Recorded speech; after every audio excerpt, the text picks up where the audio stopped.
Hey, kids, we're a couple of annoyed grunt boys, and this is the 138th Simpsons podcast.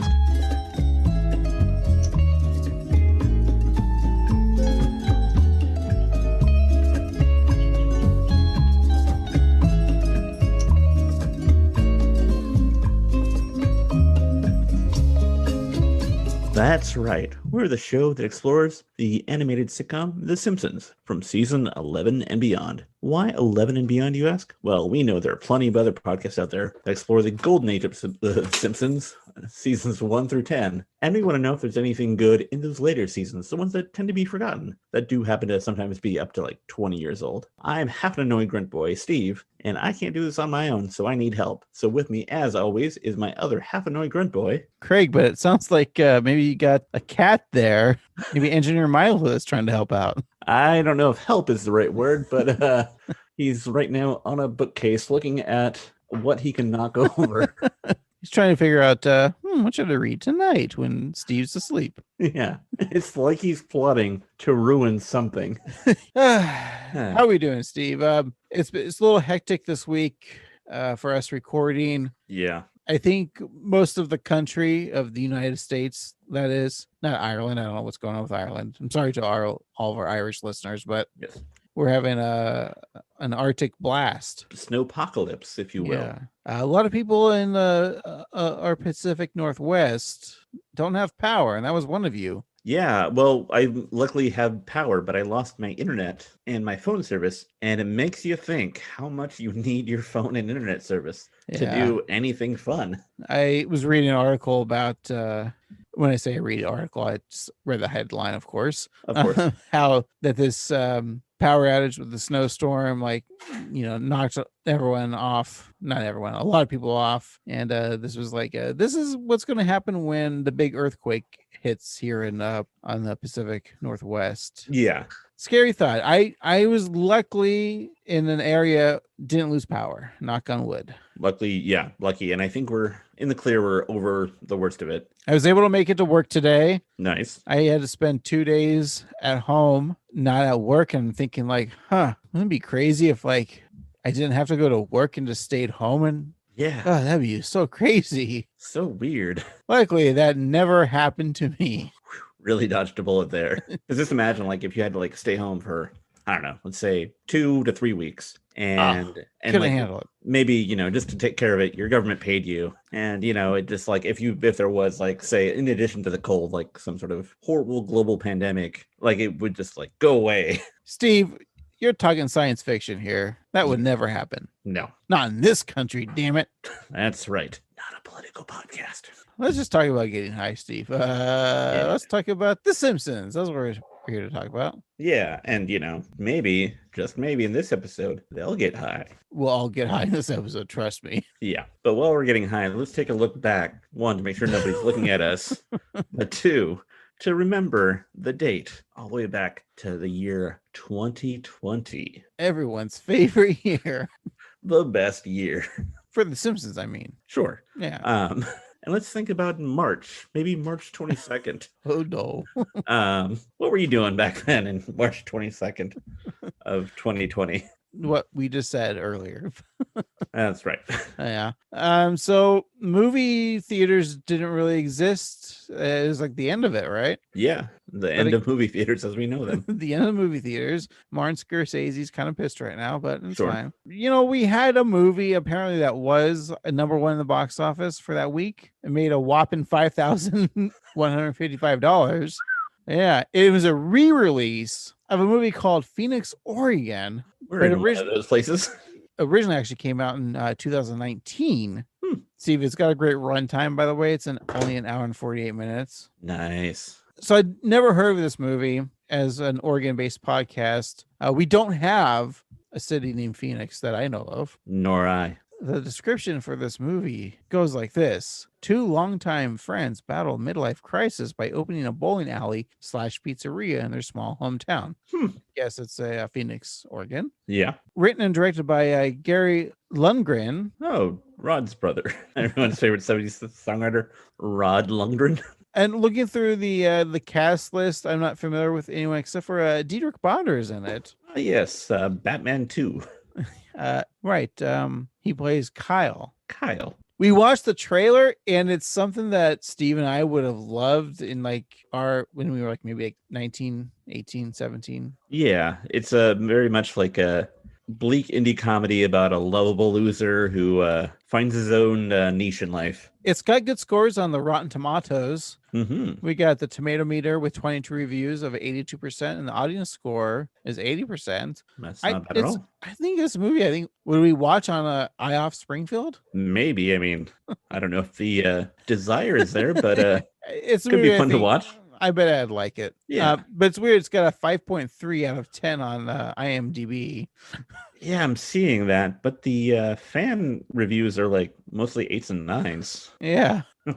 Steve, well, I guess we can't really go to theaters in 2020, but we can still listen to music. So what were we bopping to? We were bopping to the #1 song on the Billboard Hot 100, The Box by Roddy Ricch. Pulling out the coupe at the lot, Tony fuck 12 fuck SWAT, busting all the bells out the box. I just hit a lick with the box, had to put the stick in the box. Pour up the whole damn seal, I'ma get lazy. I got the mojo deals, we been trapping like the 80s. She's Roddy Ricch. Not really my cup of tea. No, I really thought his brother Richie would be the big star to make all the fame. Yeah, it sounds like a rap song from 2020. This isn't a bad thing or a good thing, but it just is the sound of young America. There we I'm go. old. Fuck. We're like old curmudgeons now. Yeah, instead of being the young curmudgeons we were. So what are we talking about this week for The Simpsons? Well, we're talking about The Highway to Well, the 17th episode of the 31st season. And so in it, when Maggie goes to preschool, Marge decides to get a job to pass the time and ends up working at an upscale weed dispensary. Homer decides to open his own dispensary. It's like when I read, it's a different cat. Oh my God. I'm sorry. When Homer goes to preschool. Nope. Wait, why is that not an episode when Homer goes to preschool? That's the one that I'd watch. All right. Well, that's our pitching episode. We already did it. Homer goes to preschool. Done. All right. And then Maggie runs the nuclear power plant. Of course, yeah. All right. Done. All right. I like it. You don't have to listen to the rest of the episode, guys. So when Maggie goes to preschool, Marge decides to get a job to pass the time and ends up working at an upscale marijuana dispensary. Homer decides to open up his own dispensary that mimics a sketchy drug deal, putting their two businesses at odds. All right. Sounds like a plan. Yeah, let's follow through on that plan. Watch the episode, and then we'll talk about it. All right. We'll be right back. And I really wanna know where you at, where I was at back, where the stash at, cruise the city in a bulletproof Cadillac. And we're back. Today we're talking about Highway to Well, the 17th episode of the 31st season. It originally aired on March 22nd, 2020. It is episode 679 in the show's run. Your nerd code is ZABF10. It was written by Carolyn Omine, directed by Chris Clements, and your showrunner is Al Jean. All right, Carolyn Omine. Steve, we've done a couple episodes that she has penned. Indeed. Including our very first episode, Dial N for Nerder. Ah, yes. Oh, I think the last one we reviewed of hers was, let's say, did we do Working Mom? Twerking Mom, we did. Yeah. Yeah. It's the RuPaul episode. That was fun. Yeah. And Blazed and Confused, did we do that one? No. Oh, wow. No, but is she somewhat something of a pop feed? Possibly. All right. Well, she's also, wrote on some of the old Full House episodes. We always talk about that. Oh, yeah. She wrote the season finale, or the series finale, yeah. And Smash Club The Next Generation. Oh, yes. All right. Caroline O'Mine. I think she's still on The Simpsons, right? I would imagine so. I mean, this was just less than a year ago. Yeah. All righty. Well, Craig, some trivia for you. The episode's title is modeled after the Akadaka song, or if you're not Australian, the AC/DC song, Highway to Hell, which is played during the closing credits of Simpsons Bible Stories. But not this episode. Nope. Do you know that the AC/DC stands for alternating current and direct current, Steve? Whoa. Yeah. I can see why the parents were so upset. Was that Bon Scott, or was he dead by then? I think he was dead by then. Yeah. It's one of those weird bands like AC/DC you listen to as a kid and you don't know the backstory. You just know all these songs and then you find out like their original lead singer was dead and like they got someone to sound pretty much just the same. Like, Yeah. it's crazy. The other day, or not the other day, a few months ago during quarantine, I did a deep dive into the catalog of AC/DC. It's all really good. It all sounds the same, but it's all really good. I think AC/DC is just one of those bands. Like, I don't think anyone like just like abhors them. It's so fun. It's like every time you go to any sporting event, there's always AC/DC playing. It's a staple. Yeah. Especially at the Staples Center. I don't know. I've always loved AC/DC. Yeah. You can't get like excited or like not excited when you hear, you know, like Back in Black or Yeah. Thunderstruck, that buildup is so good. Oh God, yeah. Yeah. For those about to rock. We salute you. Yeah. And I think that's all of you guys. That's right. You know who's gonna rock in this episode? Who's that? I don't know. They don't smoke rock, they smoke grass. Spoiler alert.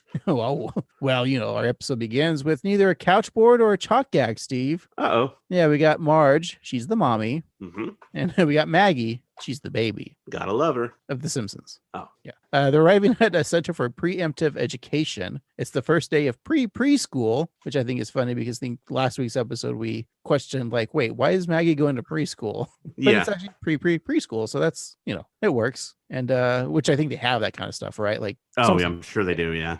We don't know. We're childless adults. Yay. We're creeps, but we can sleep and we have money. Just because we don't have kids doesn't make us creeps. That's true. We're more like crepes. Well, no, they're thin and French. Oh, yeah. So we're just fat and slobby. We're like doughy boys. Yes. I mean, annoyed boys. Fronty boys, yeah. So they're running late at that school, and Marge discovers she has some free time on her hands. Hello, Maggie. And who will be picking her up?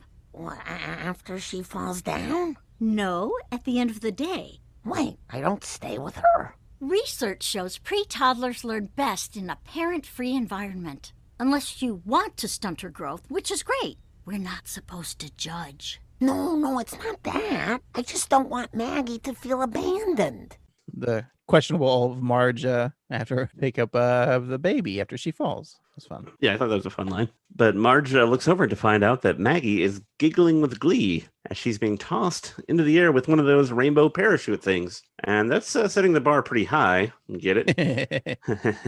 For the first day, because those things are a blast. And, you know, I don't know, it just seemed like maybe my school was small, but it seems like we only had the rainbow parachute thing like twice. I think we've talked about this before, and we had it too, and it was only brought up maybe once or twice a year. Yeah. And I think the reason was it was a pain in the ass to pack away, and that's why the teachers are like, okay, once we do this, you get the enjoyment because I mean, you have a giant parachute. But yeah, that's true. It is probably a pen. It's like folding a fitted sheet. Yeah, and we've had this discussion before. We've had all those discussions before. He was watching James Bond the other day. Oh, really? Yeah. That reminds me of an issue of Spider-Man I was just reading. All right. Well, Marge has the rest of the day free, like we said, but how's she going to spend her time, Steve? I don't know. Well, she's going to consult her favorite mommy blog. Yes, Mom. It's a self-care for yourself. Mm-hmm. The blog's first suggestion is to take a soul cycle class, girl, which she does, but she's less enthusiastic because of the instructor's vibes. Now turn that resistance all the way up. Come on. I want to see you bitches suffer. Am I the only one who heard that? I love it. It's like being coached by the voice inside my head. Spin yourselves to death, you land manatees. Oh, man, he's really condescending. Don't you think there, you land manatee? That's right. That's just a cow. So do you think then the manatees, speaking of cows, do you think they taste like, well, yeah, because they're mammals, right? They probably taste like cow. Yeah, probably. I know Their they're milk- like endangered, but Yeah, their milk might be a little salty, I get it. but I do like salted butter, so it could be good. Yeah. You know, is it weird? Like sometimes I'll bake things that say use unsalted butter. I'm like, well, fuck you. I'm actually going to use salted butter and I prefer it saltier than what you say. I don't find that weird at all. In fact, I tend to do the exact same thing always. Because you still put salt in it, but I don't know. Yeah, I mean, We're both people that like high salt content of our foods. yeah, it's true. And I don't know, salt's wonderful. Yeah. If you want your food to taste like a restaurant, add more butter, add more salt and add more salted butter. There you go. Your vegetables, all you need is butter That's true. to make it pop. Pop. Especially for your soda pop. Add some butter. Mm. You love butter cola? I'll bet you that's a thing somewhere. Yeah, probably like Harry Potter land, right? Well, they have butter beer. Yeah. But what was it, Jones's soda? They'd make those weird ass like Thanksgiving Day sodas. Oh yeah, I never had those. I tried one; it was awful. I bet. But I it haven't did had what it a was Jones do. soda in a long time. I'll have you know that butter soda is in fact a thing made by Rocket Fizz, and yeah, Right. You can buy them at like novelty candy stores. Okay, because I've been to some of those like novelty candy stores that are like in coastal towns, or it's like I think I've bought the ranch soda and I've bought the like chicken wing soda, and they're not like the ranch. I think was kind of gross, but the chicken wing was okay. It was just like soda with a hint of like a little spice. Yeah. The butter soda I think actually would be good. I wouldn't be opposed to it. All right, Steve. Next week on the episode, we're gonna drink butter soda. All right. Everything but her soda. Ugh.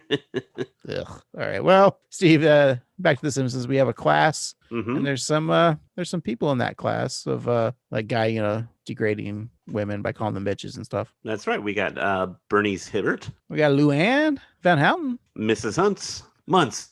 Mrs. Muntz, Nelson's mom. Mrs. Hoover, or Miss Hoover, actually. Yep. We got Helen Lovejoy. Kumiko is her last name Albertson, right? Kumiko Albertson. Unless you That's didn't right. take comic book guy's last name. Why would I just assume that? Right? No, actually, I mean, it's good of you to not assume that, but according to my research, I think her last name is in fact Albertson, but it's Ralph's on the West Coast. Cookie Kwan, number 1 on the East Side. And a lady Carl? Mrs. Carlson? Really? Yeah. According to the website that I website at, they call her Mrs. Carlson. So I don't know if that's wife or sister, or it is the wife of Carl Carlson. We never see Carl's wife much. Not really. It's so confusing because like sometimes Lenny has a wife, Mm-hmm. and then sometimes they're both like single bachelors, and then sometimes they're alluded to being like lovers.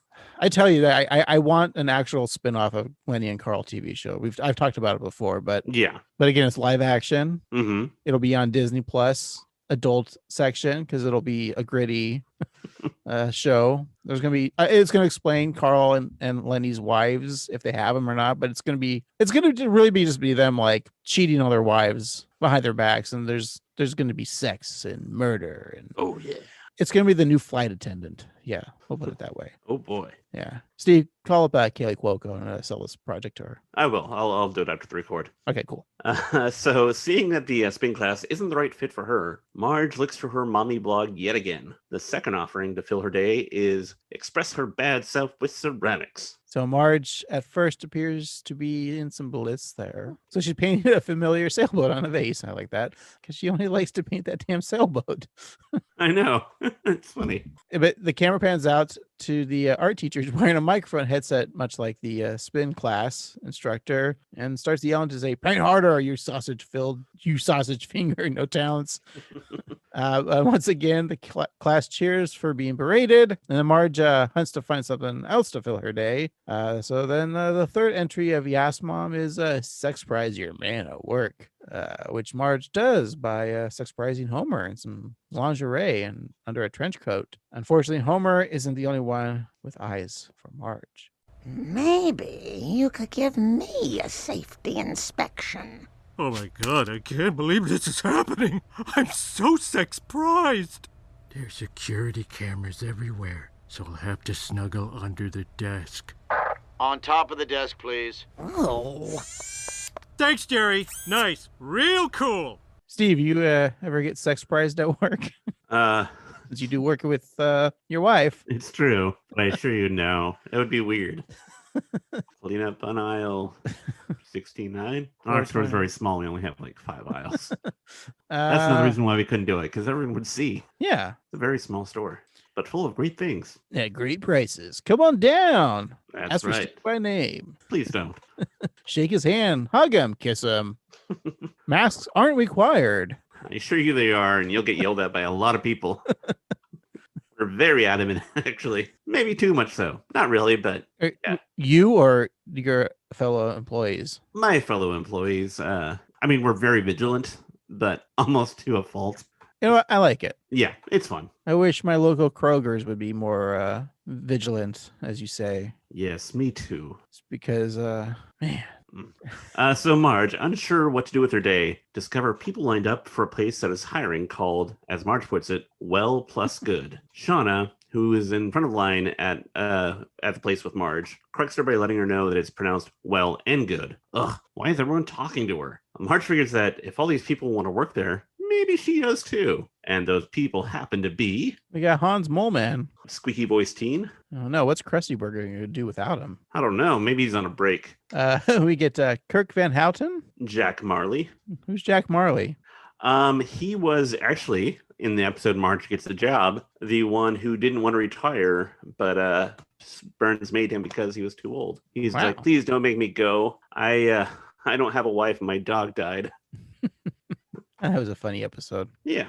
We also have Doug, a college nerd. I know that one. Mm-hmm. Grady, everyone's favorite homosexual. I don't know if that's true. Julio's favorite homosexual, at least some of the time. And then we get Raphael, the sarcastic guy. Yeah, his name's Raphael. Who I don't knew know if that? I covered that, but I looked it up, and yeah, that's his name. He's going to also be on my Lenny and Carl show, produced by like Kelly Cuoco for some reason. I don't know why I threw her name in the... I was just thinking of Flight Attendant because it has sex and crime, and that's what I want. That's the one show I watch that has sex and crime. Yeah. Except for Crime Sex. It's a Showtime show. It's good. It's not as lurid as you think, though. Just a lot of jaywalking. Yeah. And fucking. We call it Jay fucking. He's like, yeah, I'm Jay fucking. Let's get in the backseat of my car. Which car? Hey, it doesn't matter. Are we the first people to bring up Jay Leno in like 4 years? I think so. Else, I don't know if we've ever heard Jay Leno. Well, it's been such a long time since I've seen him. I know. I wear denim. Hey, did you know he never spent a dime of his Tonight Show earnings? He just lived off of his stand-up money. Wow. That's so fascinating. Man, I wish COVID wasn't happening so I could go to a casino this weekend and see him open up for, I don't know, Boz Skaggs. That's fucking weird, dude. I was just thinking Boz Skaggs. Whoa. Yeah. I'm not kidding. Like, I was just going to interrupt and say Boz Skaggs. Wow. That's fucking crazy. messed up. Yeah. All right. Well, speaking crazy, we have the Simpsons here, Steve. Inside the open concept business, there's a number of stations with tablets. And Marge, instructed by Lauren, is voiced by a former Brooklyn Nine-Nine star, wife of Jordan Peele, comedian Chelsea Peretti. Yeah. So Lauren's impressed with Marge's demeanor, and she points her out to Desmond, who's played by pop vocalist Pose star and multi-talented performer Billy Porter. All right, go to tablet 7 to take your pre-application ethics assessment. Cool hair, by the way. You think that my hair is cool? Well, thank you, Lauren. Oh, by the way, your name tag is upside down. Thank you. You're the only person to mention that.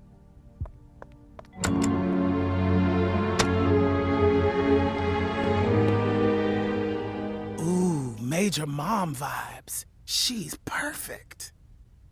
I always never lie. 2, I sometimes always never lie. If I never found a wallet, I would always give it back. What color is the wallet? Marge Simpson. There was never a test. Except there always was. There wasn't? And you passed. Welcome to the Well and Good family. The rest of you can go. Your resumes will be deleted. Come on. What the hell? I'm the only one you hired? You're the only one we partnered with. I love Marge contemplates with the wallet. Was like, what color was it? Like, if it was a certain color, she would keep it. Yeah. Steve, have you ever found the wallet? Oh, yeah. A couple times. I've never kept it. Can I have it back? Oh, sorry. I don't think I've ever actually found a wallet, especially my own. Well, no, I've seen like someone's ID on the ground, and I know just if you just put it in a mailbox, it hopefully gets delivered. Yeah. Another thing you can do, which some kind person did to me one time when I lost my wallet. Ooh, is this a Steve's tip? Just kind of look at the address, and if it's like right nearby, just put it in their mailbox, because that way they don't have to wait for it. Well, I was on the Oregon coast when I found the ID. Oh, well, then yeah. And they lived in like Salem. I'm not going there. No, I don't blame you. Especially because there's witches in Salem. Salem, Oregon. Yeah, I'm sure. That's where they all were. Like the ones in Massachusetts, they were just wrong. Yeah. What color is your wallet? It's blue. Oh yeah, I would definitely keep that wallet. Oh yeah. Which turtle's on it? Then Leonardo, right? No, Exactly. Yeah. Also, I like how like there's a celebrity guest that actually play characters and not themselves. I really thought Chelsea Peretti and Billy Porter were pretty good in this episode. I agree. They really each bring their own personality. Also, it's funny because I have a friend who does improv named Lauren, and she looks like that. It's weird. Was her name tag upside down as well? Yes, it seems like it would be. Yeah. So Marge, now wearing a white lab coat, is excited to have a new job, but she's unsure what they sell. She's confident that she can figure it out, though. They have candy, math bombs, blowtorches, and $30 bottles of soda. As she's looking, Super Nintendo Chalmers comes up to her, wanting to know if she recommends the tincture or the oil. Mr. Chalmers points out that the tincture is more expensive. I've never had the $30 bottle of soda for edibles. I just don't see. It's good. How many milligrams of There's a lot. Yeah, because like I only take like a 10 milligram and that's about it. Yeah. I don't remember exactly how much it is. It's not like a crazy amount, but it is hard because I feel like there's more than one dose in one bottle. So you'd have to like save it up. It also depends too. Like some could just be CBD infused, which doesn't give you like a high. Although don't they all just kind of give you a little high? A little bit. There's some stuff coming up here we could talk about later in this episode. So Marge never says that this is about you and taking care of you, she thinks. So Chalmers has to put himself first. So this no-frills fumbling sales pitch convinces the confused school faculty member to buy both. Lauren's pretty impressed because the Marge had $100 sale. Nice. Which, if you've ever been to a dispensary, a $100 sale like McDonald's just selling a fry. She feels that Marge would be a great fit. Now, Marge is happy to be there, but she doesn't know what there sells. Is this some sort of Radio Shack now? So the pierced purple-haired pot purveyor explains that Well and Good is a high-end cannabis boutique. Marge is stunned that Lauren sells pot, but Lauren clarifies that she checks IDs, and Marge actually sells the pot. Marge is horrified as she sees the green sign in Well plus Good turn green. She's a drugs dealer. Cannabis may be legal in whatever state they're in, but as Marge puts it, so is water skiing. And that doesn't mean she has to sell it. I'm going to sell you water skiing, Steve. So she goes to leave, but is stopped by a local celebrity who appears from an unseen door. Marge, don't leave, seriously, like I'm asking. Frederick Tatum? I own your countertop grill. Oh, take care not to use metal utensils on the non-stick surfaces. But anyway, after my boxing career ended, I was in a lot of pain, specifically in my punching hands and my blocking face. But following a regimen of CBD oil and medicinal hits from a Pikachu bong, I was able to enjoy life again, which inspired me to create Well and Good healing emporiums. But pot is for Cheeches and Chongs. Marge, it's not about getting high, it's about wellness. And that's why I've handpicked the perfect team here. I'm an expert in cannabinoids and cutting-edge delivery systems, aka infusers, decarboxylators, transdermals, and pet suppositories. And I'm super hot. And what do you need me for? Marge, people know you want to help them, that it's safe here. Not some place for Cheeches and Chongs, as you so recently put it. I'm sorry. I don't think this is really me. Good luck with your lifestyle. It's a shame there's no drug for hurt feelings. Oh, wait, there totally is. I love how Marge says it's for Cheeches and Chongs.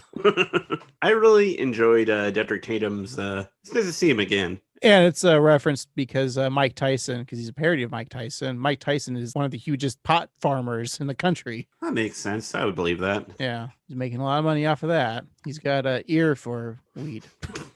He's got a sexually assaulting Vanessa Williams for weed. I like how it Marge says that the state is the weed's legal in whatever state they're in. Mm-hmm. So on this podcast, it was a while ago, we determined that Springfield might be in Missouri. Here's the legal state by states for marijuana, which I believe the Biden administration is looking into making it federally just legal. Yeah. But again, we're not a political podcast. So Missouri, it's legal in medicinal and it's decriminalized, but it's not the West Coast where it's fully legal. You could go to a weed store. Mm-hmm. Steve, there's 6 states where weed is still illegal and you can get arrested for criminal charges, Steve. Wow. Steve, off the top of your head, can you name those states?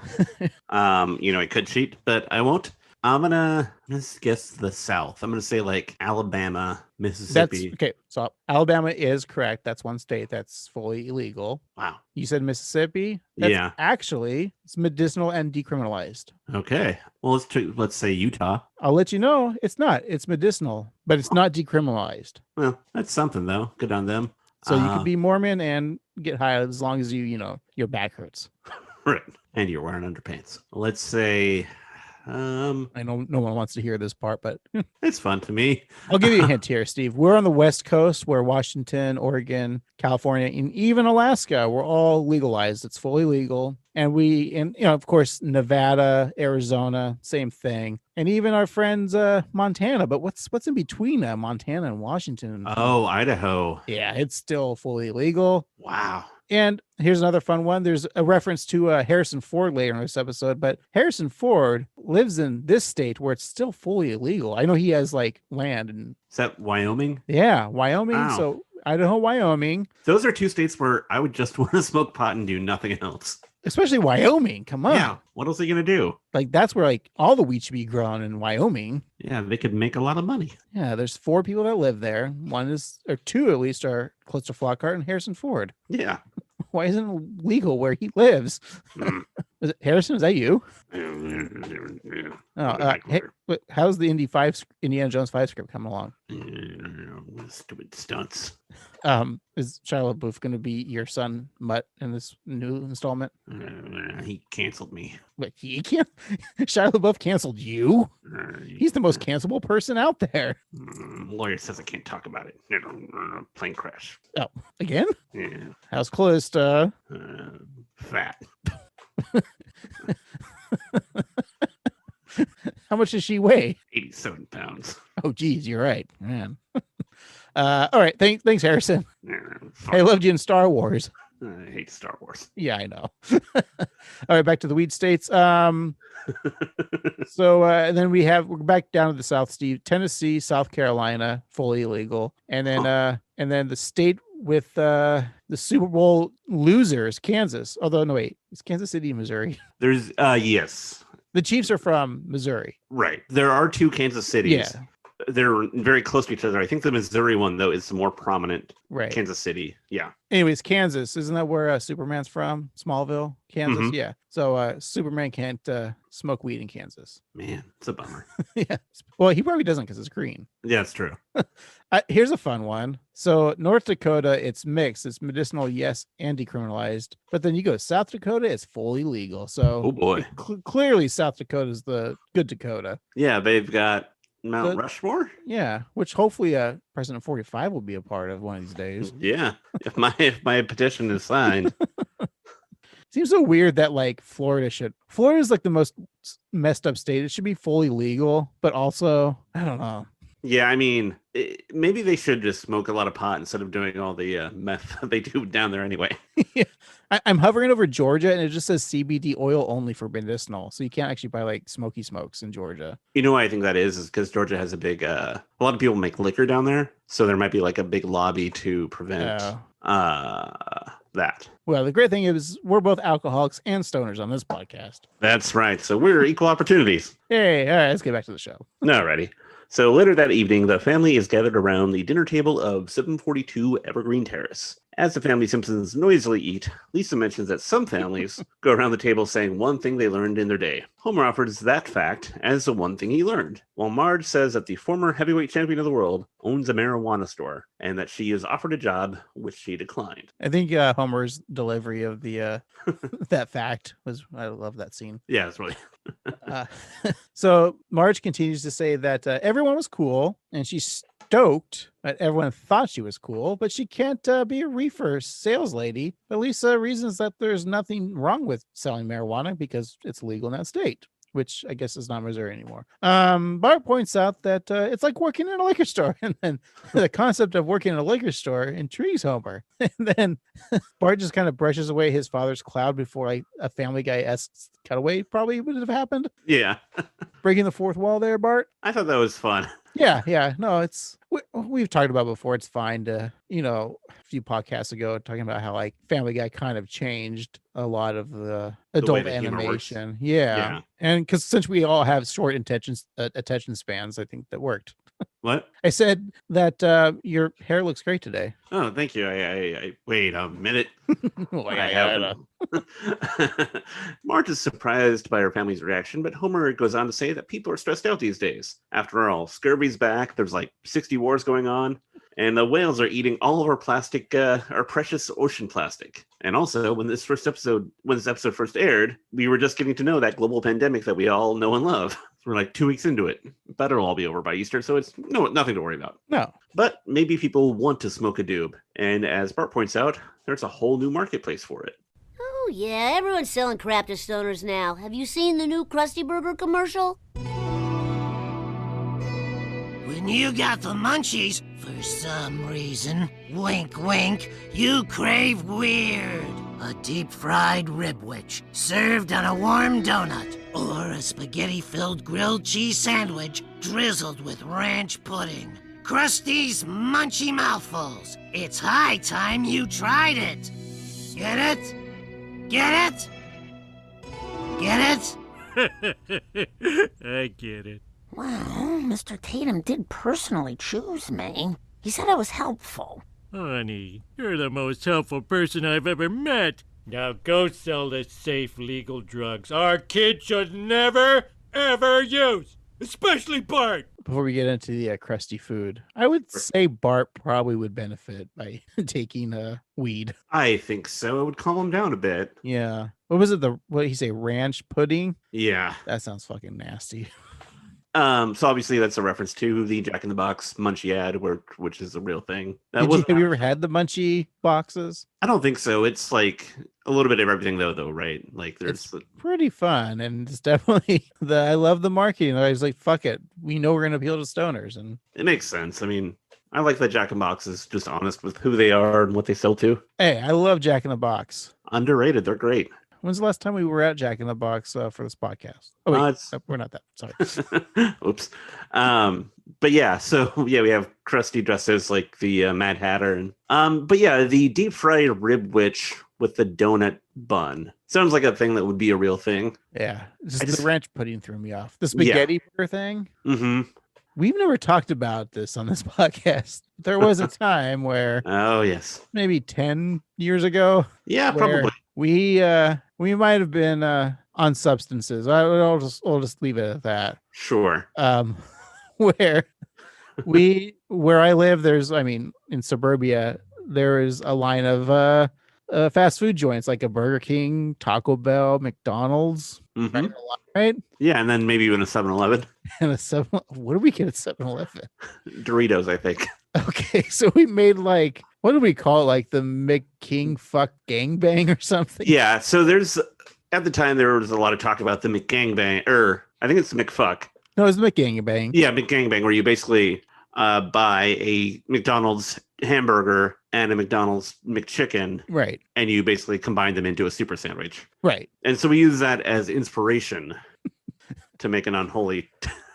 Okay, so we went to Burger King. What did we get at Burger? Because this was also the time too when the McRib was available. Yeah, I'm pretty sure we got onion rings for sure. Okay, so we got onion rings from Burger King, and then we went to Taco Bell. And I think we got Crunch Wraps. That sounds about right. Then we went to McDonald's, and I think we got the burger and the chicken sandwich. No, I think we just got the rib witch, right? Right, and then we went to 7-Eleven and got. I know we got Doritos because we smashed them up and put them in this sandwich. So I think the buns were Crunch Wraps. Yeah. And then in that was like chicken burger, a burger patty, onion Doritos, rings. Onion rings, probably French fries too. Yeah, and a ribwich, the meat of a ribwich. And we probably took the buns off though, because the Crunch Wraps were the buns. So it's literally two Crunch Wraps because one Crunch Wrap is plenty of food. Yeah. Jesus. We were skinny then. Yeah. But then for some reason, right after that meal, we gained a lot of weight. Yeah, it's like almost overnight. We never tally the calorie count, but Jesus, I don't even want to think about it. No, I don't think we I don't think we bought like 4 crunch wraps and like I think we just bought 2 crunch wraps. Like we split it. Yeah, I think we're not we're not that monstrous, people. Jesus Christ. No, and I think another thing that I'll say is that it wasn't that bad, and it wasn't that weird. It all kind of meshed fairly well. Yeah, and again, we didn't use the bread from the burger buns or the No. chicken buns. We just put a chicken patty, a beef patty, a rib patty, onion rings, chips, and in between crunch wraps. That's all we're saying we did. Did we get a fish fillet? Maybe we may have gotten a fish fillet. Jesus. All right. Well, that was the it was called like the McGang fuck bang or whatever. Yeah, that's what we titled it. Anyways, we're healthy now, guys. We're still alive. That's right. And we're talking about The Simpsons here. So how about we start with Act 2, Steve? Alrighty. So it begins with Marge filling up a gummy dispenser when Agnes Lamb of God Skinner enters, assuming she's in an Apple Store, which seems to happen a lot. Though, even though Marge can't repair the senior Skinner's broken phone screen, she can help alleviate some of the arthritis that caused the phone to break in the first place. She applies some pain-relieving lotion to the elderly hands of Agnes, who likes the cream. It tingles, unlike Jergens. She hates Jergens. So seeing that Agnes is stressed, Marge gives her some yummy gummies. And she returns, Mrs. Skinner there returns high as a kite with her son. And the principal thanks Marge because when the mother's happy, he's happy, or at least much less miserable. And Agnes, she's all giddy and laughing, eager to show off her son's key ring. I loved it because, she's always such a jerk to Skinner, and now she's super nice. I know. Agnes needs the weed. That's right. I think we could all use some, especially now. The choices in the TH gummy bins. Oh, yeah. There's Binge TV, Coachella, Politics, Zone Out, yes please, Bliss, and Laser Show. Bliss, named after Good Morning Miss Bliss, that later became Saved by the Bell. That's right. Haley Mills designed it herself. Yeah. She's still alive? I was going to make a joke that she might be in the gummies if she wasn't. I don't know. She seems like she could be dead. Anyway, it seemed like I think she's eulogizing Screech right now. Still alive, yeah. 74. So then everyone, Springfield's most famous pothied, Otto, he steps into the shop but feels a little uneasy with the nature of his transaction. Uh-oh. I want to buy some pot. All right, pump the brakes, Jorts. Gotta ask a few questions first. Now, do you want a body high or a front of the face buzz?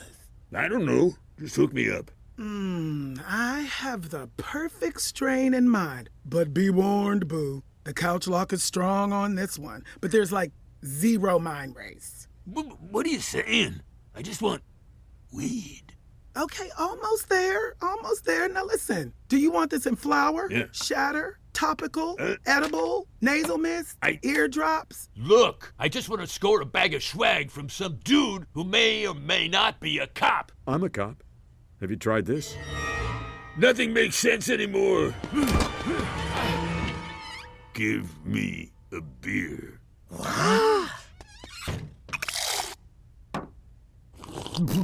It doesn't make my hair smell like anything. Steve, have you ever felt like Otto at a dispensary? No, actually. Oh. I don't tend, like when I'm at a dispensary, I tend to be in and out really quick, but I love the idea of it because while I do enjoy, I'm not always the most knowledgeable person. And they're fairly low pressure. I'm just like, hey, this is what I want. And they're like, okay, you can have this or this. And I'm like, oh, cool. Place I go to, I order online. I pick up through like a window. And when I order, I'm like, my name. I say, hey, it's my name.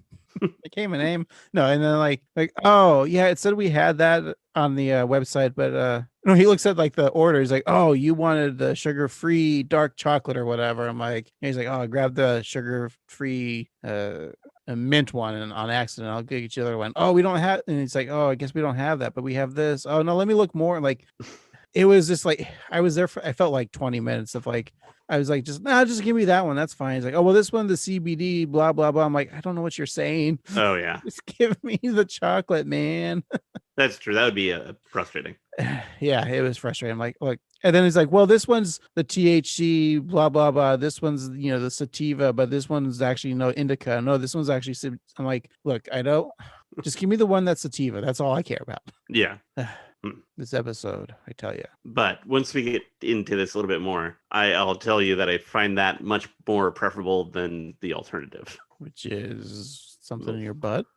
I mean, at this point, it's not really alternative. It's just what I use to get normal. But at Moe's, Otto tells the barkeeper and Homer that he dreamed his whole life of legalized weed, but it turned out to be a real buzzkill. Moe agrees, as the glamour of alcohol is also fading away.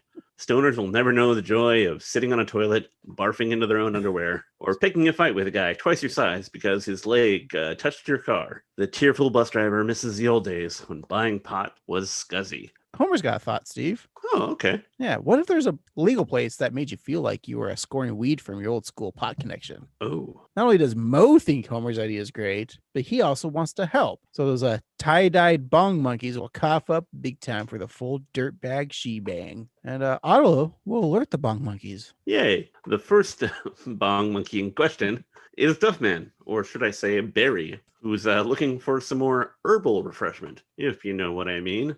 Moe leads the jerks.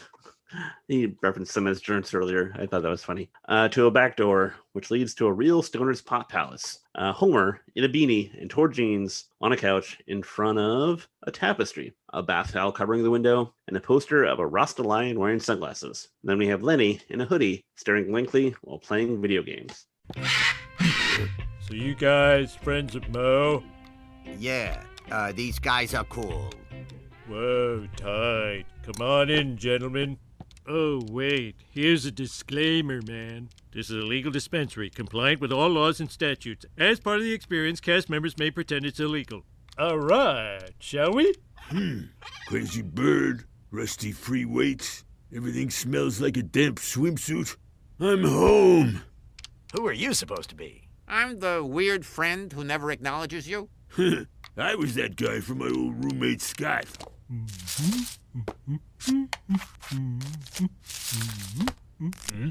Just stick it in the Band-Aid can. It's all stems and seeds. So this is what I'm talking about. I don't miss this. I don't miss going to a place with the guy and then having to hang out with the guy. And the Lenny character is so oh yeah, spot on. There's always that guy. Yeah, and they seem like they might be either crazy or really cool. You just never know. Yeah, you don't know who that is. Yeah, they might have a gun. If you try to mess with the shit, they'll shoot you or something. Right, or they might just want to talk to you about why the Flintstones and the Jetsons live in the same world, man. I think that's why kind of the movie Pineapple Express works so well too, because it parodies that same thing with James Franco's that character, because Seth Rogen's just going there to get his weed, and James Franco's always like, "Hey, come on, hang out, let's talk," and he's just like, "No, no." I think Pineapple Express is that underrated? I think overrated? It might be. No, I think it might be underrated. I haven't revisited it in quite a while, but it was good. I liked it though. Yeah. So Marge's new vocation is doing great, and they've made the cover of Luxury Times magazine. The headline, all Dedrick Tatum's lisp, "Business is booming. The champ puts the high in the high end." Homer and Moe have a media of their own, a poster on a telephone pole for 420, the Dirtbag Experience, featuring the two friends turned drug dealers holding pot leaves in the style of R. Crumb. I really like the art on that poster. The shading's really nice on it. The shading. It is. What? Why don't you get out on a t-shirt, Steve? I just want a shirt that says the shading. Nice shading. Nice shading. So we see the popularity of the two pot businesses as people such as the Sea Captain, Dewey Largo, and Ken Brockman sign tablets to confirm their purchases at Well and Good, while several random hands stuff cash into the Band-Aid tin, which belongs to Homer. And Dedrick Tatum wants to expand his business even further. So with the success of the Well and Good brand, which, thank God, I'm so pleased to present our latest venture. Whoa! Work! This is the Dreaderick. It's a fully realized cannabis resort and spa. Now, for our launch event, we'll be inviting marijuana influences from Dave Chappelle to Harrison Ford, who is flying himself, by the way, so, fingers crossed. Marge, I was thinking that you would be the hostess of this launch party, acting as the de facto face of the Well and Good brand. Oh, my God. Why me? Well, Marge, because people trust you.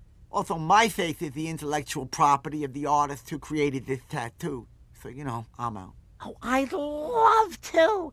This is so exciting. Well, no, I wanted to ask you, but unfortunately, there was a fly in the CBD ointment.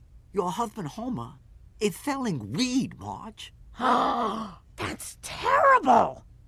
Wait, no, so am I. We all are. I like that scene. I really like Dedrick Tatum in this episode for some reason. He's hitting it right for me. Yeah. I do like that line. Marge, like, wait, there's nothing wrong with that. I'm selling weed. So are you. We all are. Yeah. Anyways, Desmond explains that they are trying to elevate the image of cannabis, while Homer is just hanging with the snake, while Chalmers plays a bongo drum, or trading weed for a possum, or dealing out of the good on the good frisbee, while Dr. Hibbert and Nick uses stethoscopes on each other's shirtless chest. I don't like when I don't know, maybe I'm not taking the right weed, but I've never been like, let's take our shirt off. And I've never been, let's take our shirt off. That's ever. Like the way like TV always portrays stoners is never the way it is. Like, because maybe I'm not taking the right stuff. The New Kids on the Block blend. No, the Thomas Wolfe book. That's right. Hey, that's a reference to a previous episode. Well done, Craig. Thanks. Yeah, no, I don't want to I just want to, hang out and be by myself. Usually I just want to watch TV. Maybe sometimes video games are too much for me. Yeah, I can get that. I will say the other day I played some Ghost of Tsushima. Yeah. I did no missions. I just chased foxes and went to haiku places. Okay, that's good then. That was a fun time. Yeah, I guess if you're like Spider-Man 2, just whipping around. Yeah. That could be good times. So Marge takes a great deal of joy in her job, but Tatum tells her that she cannot work there while Homer is taking pot back to the dark ages of 2018. Marge is so eager to be the face of well and good. She's sure that when Homer realizes how much this is hurting her, he'll have to understand. But sadly, Steve, he doesn't. Oh. Yeah, because Marge and him are, they're doing the same thing, except she's dressing like a doctor and he's dressing like a cool toddler. That's funny. Marge tells Homer that she's a healer while he's a dealer. This is like setting up like a really bad sitcom. Yeah. Oh, wait. That's a dumb stoner thought because this is a sitcom. Whoa, man. Yeah, she is a whoa man, and he's a oh man. Oh. Anyways, Marge implores Homer to quit. He says that he can quit whenever he wants. He just doesn't want to. And they continue to argue. And then Bart and Lisa sneak on down. And one of my favorite lines from Bart was, they're having a drug war. And also, Homer says, I make CNN much funnier. Which is funny. I thought Donald Trump did that. Hey-o. Yeah, he did. Actually, he made just news sad and horrible. Yeah. Anyway, the next day, yeah, it's true. Everything he touches gets worse. But most of the things he touches aren't 13, so that's okay. The next day, sad Marge tells her employer that Homer wouldn't quit. She gives back her smock, her keys to the hash register, and her business card that says associate. The boxer cum pot dealer offers one way for Marge to keep her job, but it would entail the betrayal of her husband. Mr. Tatum explains the plan. With your help, we can get the government to shut him down. The FBI? The DEA? The county health department.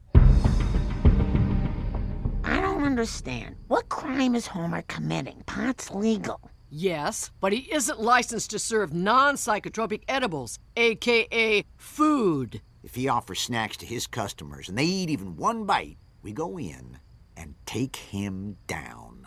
So we need you to bait the trap with these. Are you in? Oh man, cheese balls. So a couple visual things on that clip. The sign on the van is Mark's Unmarked Van Rental. If it's not marked, you know it's Mark's. And then, I just said cheese balls, but it's specifically Planters cheese balls, which they have replaced the deceased Mr. Peanut with a foot. Yeah, because of plantar fasciitis, which is funny. Yeah. Although I don't want cheese from a foot because that's gross. Yeah. The only one who does is Quentin Tarantino. Hey-o. And Eddie Murphy. He's got a thing too? Yeah. Have you not watched Coming to America yet? There's a whole foot thing.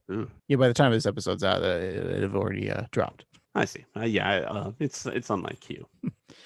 Yeah, no, Coming to America, the sequel to Coming to America. That's was right. great. The surprise cameo with Louis Anderson was great. He was still working at McDougal's or whatever, the Burger King or the McDonald's parody place. Yeah. And was in like no, I think it's something else. Oh, Sam Jackson's in that movie. That's right. He has a cameo as the guy robbing the place. That makes sense. Yeah, Sam Jackson's back in it too. I just can't wait till next year when they do Coming 3 America.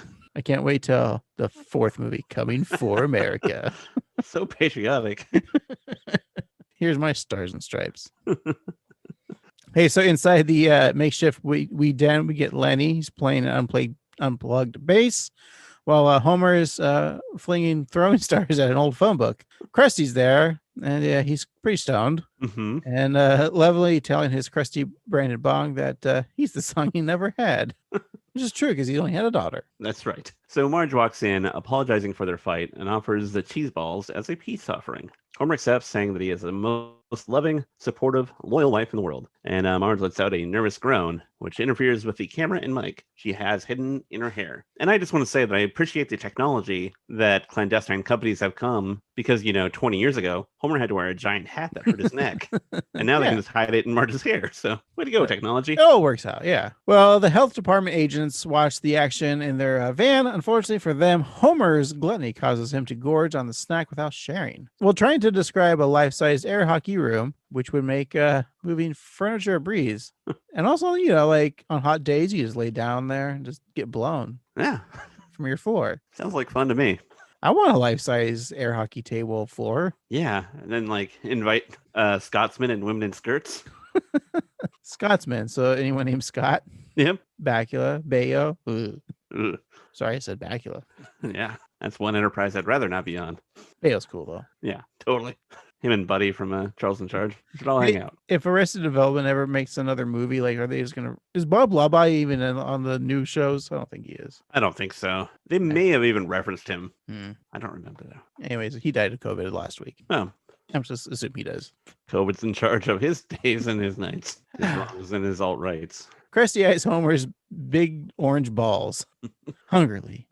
Yeah. So finally, Marge tells Homer to give his friend some cheese balls. The kid's entertainer takes a single morsel from the jar and then takes a bite. Just as the cheese dust bursts in the air, the health department busts into action and they raid the joint. No pun intended. While they try to break down the door, Mo tries to get rid of the contraband by flushing the cheese balls down the toilet. But multiple flushes prove to be useless, and the agents enter and use tiny bags to cover Krusty's cheese-stained fingers as evidence. They have everything they need, and they apply tape to shut down the rusty free weights, the Rust-A-Lion, and even poor Lenny. And the female agent chases Mo out of the room, while the other takes Homer away, and they have to pay a hefty fine of $25, Steve. Oh, man. Yeah. We then cut to a swanky launch party of the cannabis resort, the Dredrick. Inside, a number of Springfield locals are in attendance, including Willie Nelson. Ooh, yeah, Garth Mother Loving, the CEO of Mother Loving Sweets. Guthrie Fresnel. Sure. The theatrical director from Springfield Splendor. And Evelyn, who is Patty's girlfriend when they went on vacation to Costa Rica in Living La Pura Vida. Dredrick compliments Marge on the success of the evening and hopes that Homer isn't too upset by the treachery. Marge tells her boss that Homer is, quite easygoing, but then we get a drunk Homer appearing. Excuse me, can any of these oils or goos help me with a knife wound? I have been stabbed. In the back! How did you get in? This is by invitation only. I said I was Kevin Smith's father. No one questioned me. Homer, control yourself. You're upsetting the influencers. They're very easily influenced. That guy is on alcohol. Please don't ruin this. This is cannabinoid health, and I am its face. Cabana Boy Health. If it's so good for you, why have you never tried pot? Ever?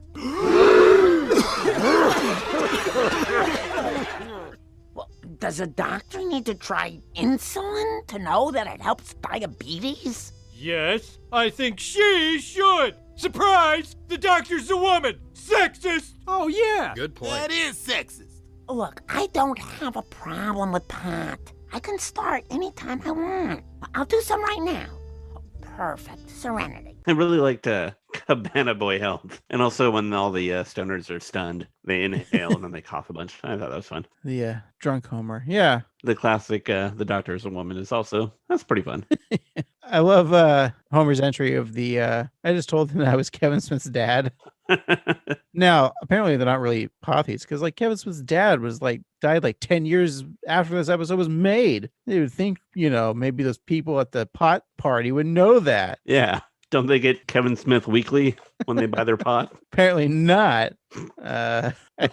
This is a funny line that for me just seemed like it was a throwaway line. Yeah, but is it? I don't know. All right, well, let's find out, Steve. What happens next? Marge allows a couple of drops from the tincture to hit her tongue. At first, she feels nothing. She assumes that she's one of those people that pot doesn't work on, but suddenly it hits her, and hard. She feels like she's on an elevator that is both going up and down at the same time. Sounds like a great date. Oh, yeah. Anyway, so Marge is confused. She thought the business was all about wellness, but she's high. So Desmond tries to reason with Marge, but he says he's high too. And then Lauren is serenity out of her gourd as well. Everybody's high. Mm-hmm. Marge wants to come down, get sober, so she decides to eat something. She grabs some food from a passing waiter and scarfs it down. But unfortunately, it was a chicken pot pie. She ate an eatable, which that was a fun line. And then, in the grossest moment of the episode, she wipes her tongue on what she thinks is a napkin. Look. But Desmond informs her that it was a hash nap, the most potent thing at the party. Steve, even you wouldn't have a hash nap. No.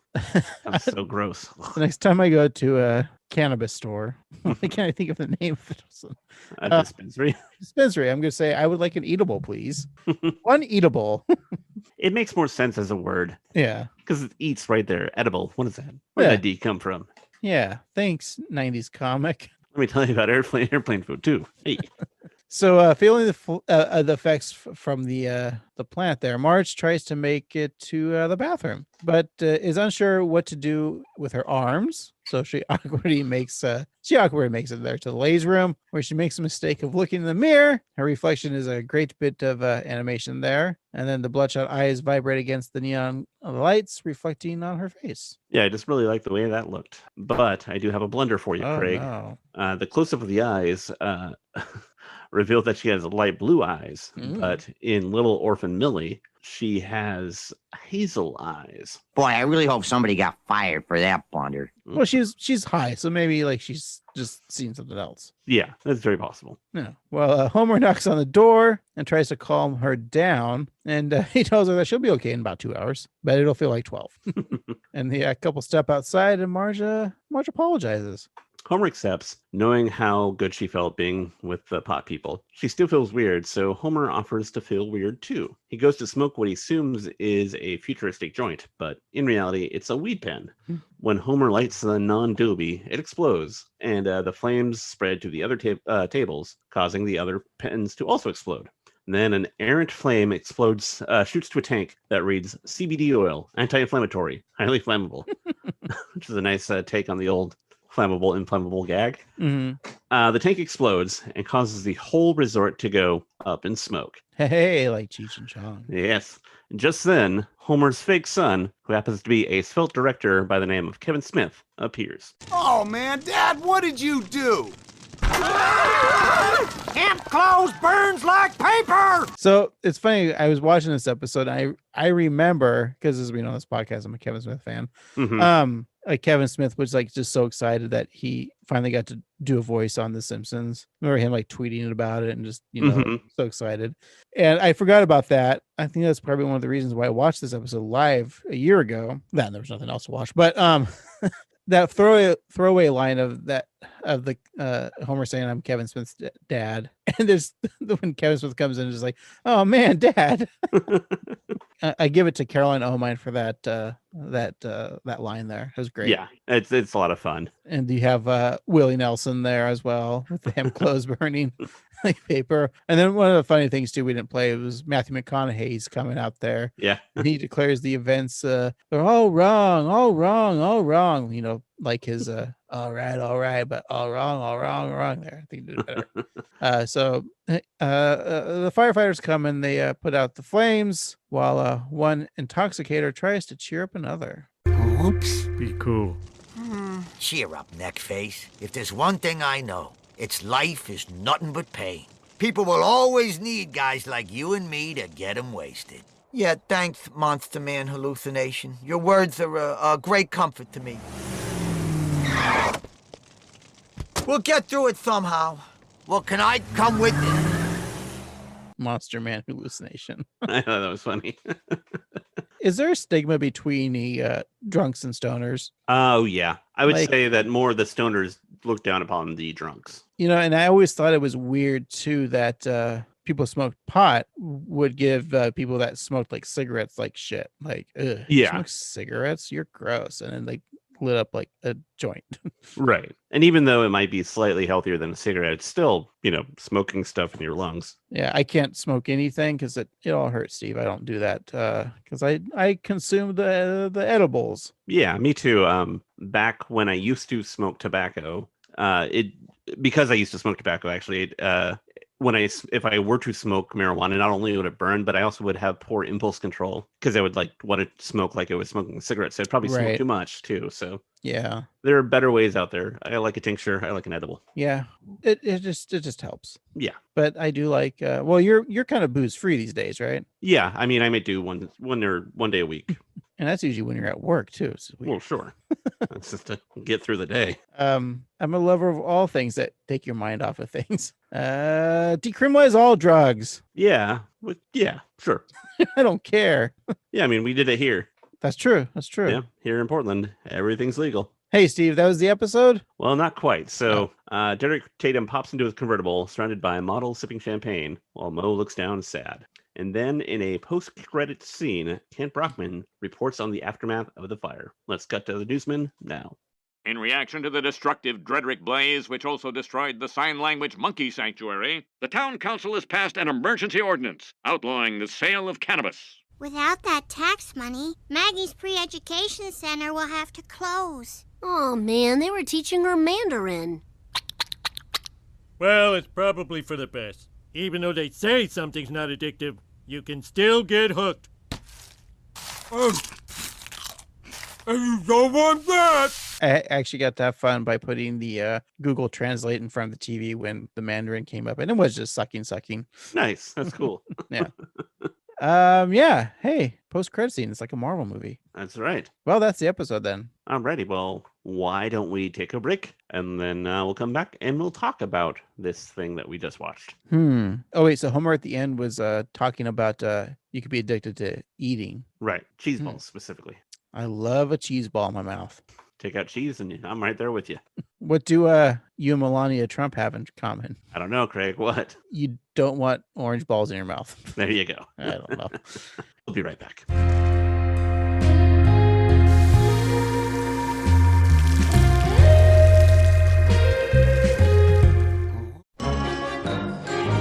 All right, we're back, Steve. Let's wrap up this pot-filled episode with some of our favorite visual gags, man. All righty. Yeah, maybe Dude. something that we want on a t-shirt or a tattoo or on a bong, man. How about some quotes? And then we'll just find out what we really thought about this episode and find out what we're watching next week. Sounds wonderful. Man. What do you want to brand? I kind of alluded to it, but I do like the Arkham style poster that Mo and Homer made of their store, their dirtbag store. Also, just really like the word dirtbag. It really encapsulates what it's supposed to mean really well. Yeah, I think we're a couple of dirtbags. Yeah, kind of. Yeah, most. I mean, I wouldn't mind a tattoo of Marge's vase with the the sailboat on it. That's kind of fun. Maybe we'll combine the theme of this episode and we'll put a there has to be a Simpsons sailboat bong, right? Oh yeah, that's a good idea. What about Homer dressed as a toddler, with his beanie and the smiley face? That's it's kind of like the Nirvana smiley face You're right. logo, right? Yeah, and he does kind of have like, that's probably some of his old sad guys. I was gear. thinking that too. Like, are they combining those episodes, like making it Oh. sadgasm, Steve? I think I want to rescind my visual is going to be Mr. Teeny in that floating chair while Sideshow Mel dances around from the Krusty Burger commercial. Anything from the Krusty Burger ad, yeah. Yeah. Maybe just the visuals of the burgers that they have there, except for the ranch pudding. Gross. I think it's just the term ranch pudding. Yeah. I think when you make like actual like ranch dip, like Mhm. that is pudding consistency. Yeah, it's pretty thick. So could you imagine if like, how Lay's makes like the ranch dip for like the potato chips? Mm-hmm. If they had called it ranch pudding, would people buy it? Probably not. Yeah. Try our new ranch pudding. Now, if Jell-O makes it. Oh, wait, you know what? Ranch pudding? That's what Bill Cosby's cellmate says to him every night. He's like, take my ranch pudding, Bill. Yeah. And you fuck me in the butthole. I gotta think of Camille. And then I receive a cum meal. All right. Hey, that's right. We'll offend Bill Cosby on this podcast. Take that, Dr. Cos. You weirdo with a fucking gynecological practice in your basement? What the hell, man? In your brownstone in New York? Jeez. It was messed up, Steve. Yeah. Oh, yeah. My visual gag. Well, I'm a huge Kevin Smith fan. Let's just get a Kevin Smith Simpsonized version of him on a hockey sweater. That's great. I don't think he wears those anymore, though. They probably don't fit him anymore. After he lost a lot of the weight due to his heart attack. Did you guys know he had a heart attack? That's an inside joke for fans of Kevin Smith, because that's all he references for the past couple of years. He wears like a purple blazer now, like Joker. Mm-hmm. I also have to say that the animation or the drawing of Kevin, Mm-hmm. like he is wearing the Silent Bob coat, and it's legit like screen accurate, that the colorization and everything. Yeah, Even it the looked white really good. backwards hat and like the outline of the old Oilers jersey that he would wear, but with his logo on it. Also, he's wearing slip-ons and jorts, which was funny because Billy Porter also references Otto wearing jorts in the beginning of the episode. And Kevin Smith was all about like, I only wear jorts, that type of thing. Maybe this is the trifecta Kevin Smith joke, was the jorts, Homer calling himself Kevin Smith's dad. And then which is that kind of meta, because Kevin Smith has always said Simpsons has been like an influence of his comedic writing. That's So true. Yeah. maybe Homer is kind of like inspiration for Kevin Smith there. So yeah.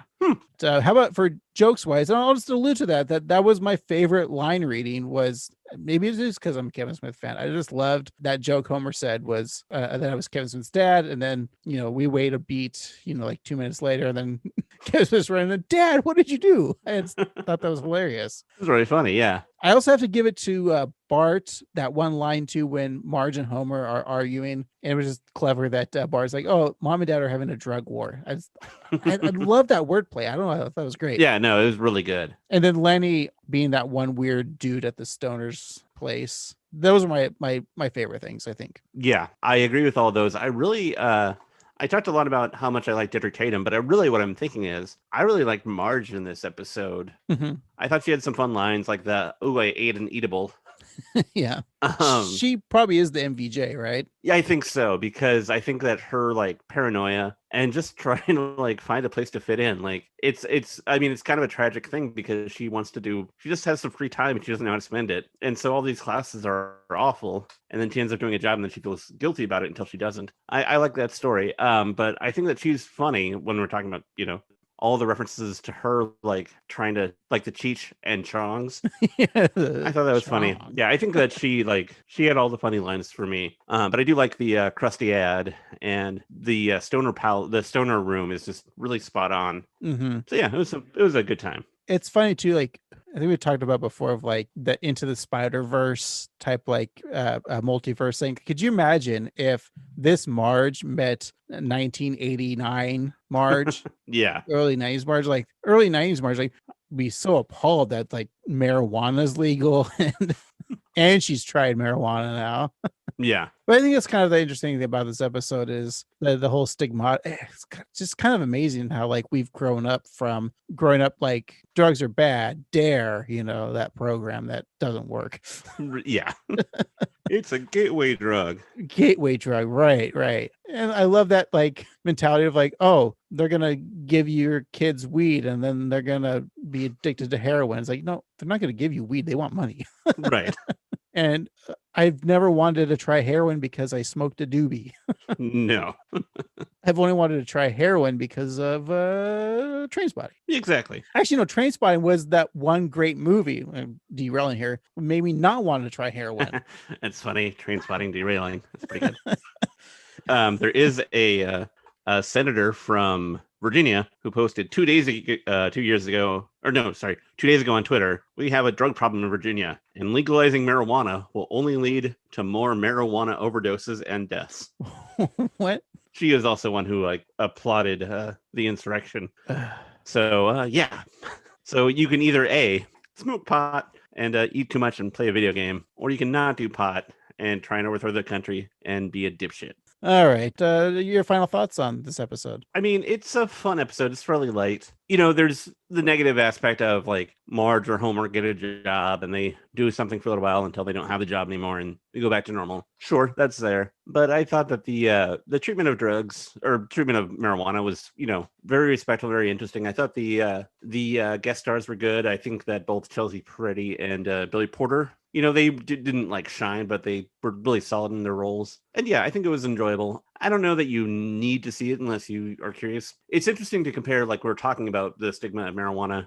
If you look at the way that the Simpsons treated it way back in season 11, at Weekend at Burnsies, where, you know, Homer was given medical marijuana and he just became a burnout. And then, you know, 20 years later, we have this one where it's very kind of pro-pot, even though they do make jokes about being high. But I don't know, just interesting.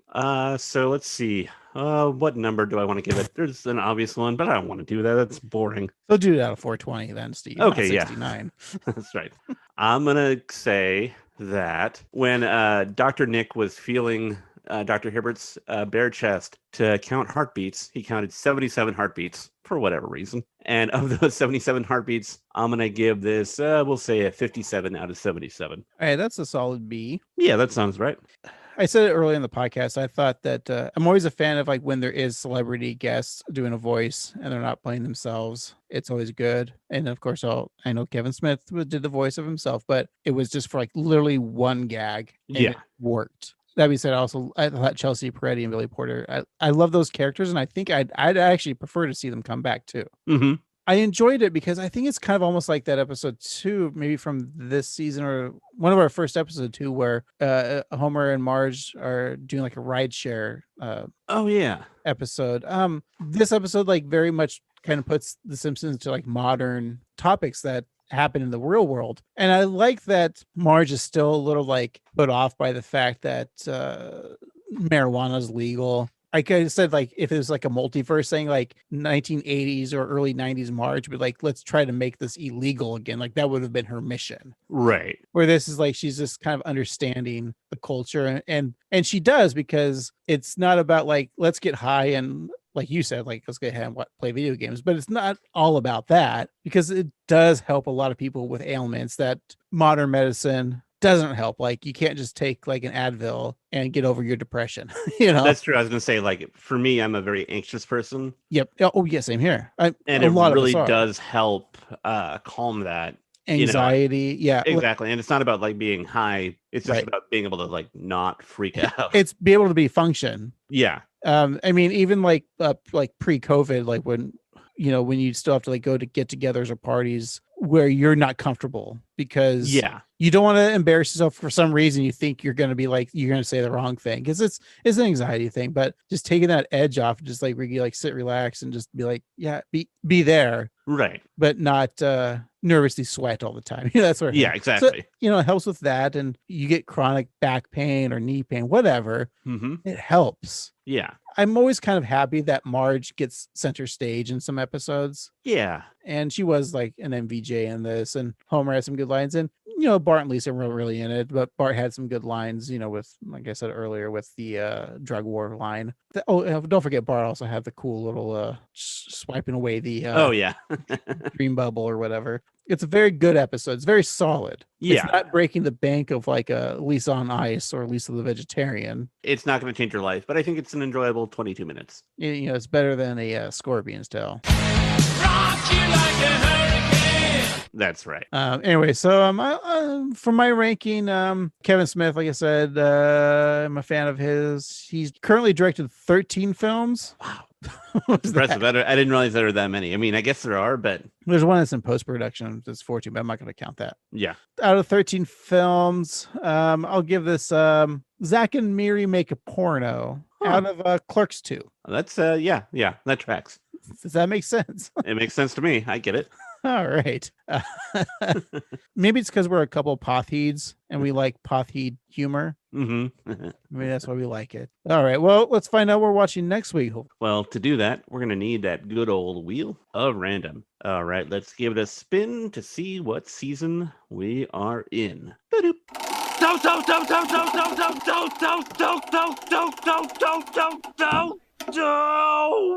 We have season 28. Season 28. All right, let's give that wheel another spin to see what episode we are watching.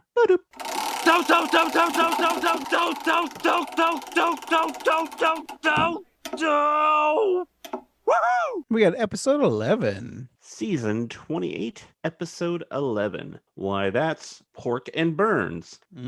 Craig, what happens in that episode? Well, according to the internet, Marge Simpson becomes obsessed with the Japanese way of life.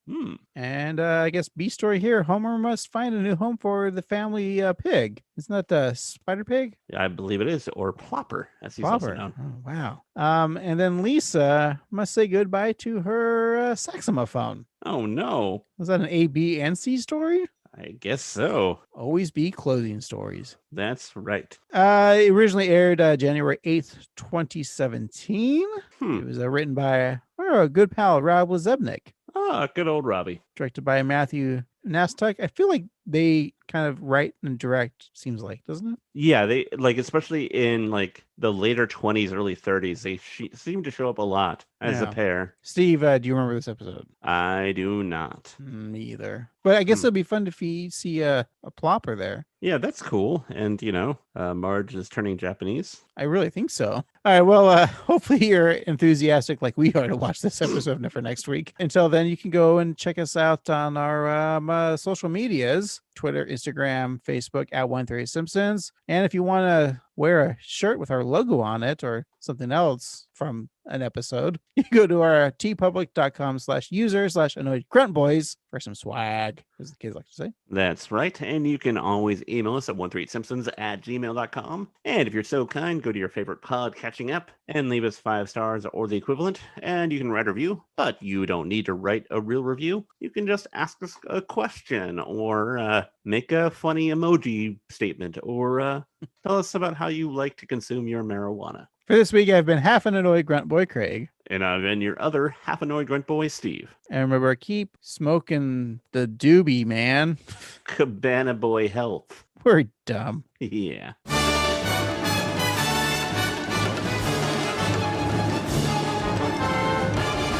I said I was Kevin Smith's father. Oh, man, Dad, what did you do?